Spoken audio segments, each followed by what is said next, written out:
European union को नहीं चाहिए तो भारत रूस के ऑर्डर पूरे करेगा। दरअसल यूरोपियन यूनियन इस बार टेक्सटाइल और फुटवेयर को निशाना बनाने की सोच रहा है, क्योंकि भारत की इन दोनों में ही मजबूत पकड़ है। खास बात तो यह है कि भारत टेक्सटाइल और फुटवेयर को लेकर यूरोपियन यूनियन के लिए एक बड़ा एक्सपोर्टर है।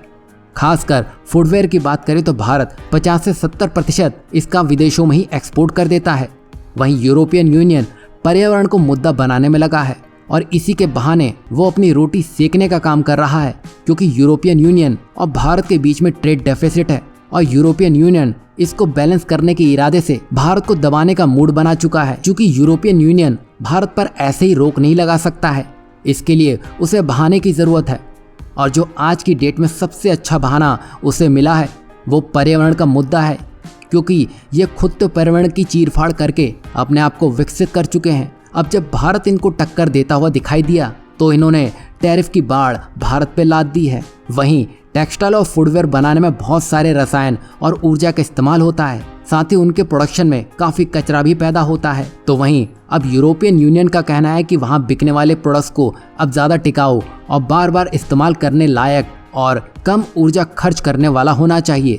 और ये नियम भारतीय कंपनियों के लिए एक बड़ी चुनौती है, खासकर छोटे व्यवसायों के लिए।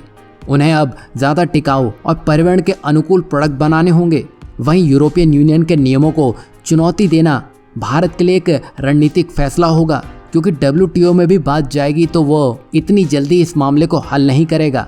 अब एक रास्ता तो बचता है कि भारत अपने एक्सपोर्ट की दिशा कुछ समय के लिए बदल सकता है, जिसकी शुरुआत वो कर भी चुका है। जहां बिहार की फुटवेयर बनाने वाली कंपनी रूस की सेना के लिए सेफ्टी शूज और यूरोपीय बाजारों के लिए फैशन शूज बना रही है। खास बात तो यह है कि कुछ सालों में ही ये कंपनी रूस को जूते निर्यात करने वाली सबसे बड़ी कंपनियों में से एक बन चुकी है। वहीं कंपनी को उम्मीद है कि उनका कारोबार रोजाना बढ़ता रहेगा।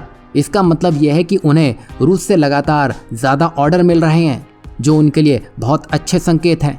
वहीं रूसी बाजार बहुत बड़ा है और वहाँ कई कंपनियां हैं जो सेफ्टी शूज खरीदती हैं, मगर हाजीपुर की इस कंपनी को लगातार मिल रहे ऑर्डर ये बताते हैं कि वो एक भरोसेमंद सप्लायर बन चुके हैं। वहीं रूसी कंपनियां हाजीपुर की इस कंपनी की क्वालिटी और सर्विस पर भरोसा करती हैं।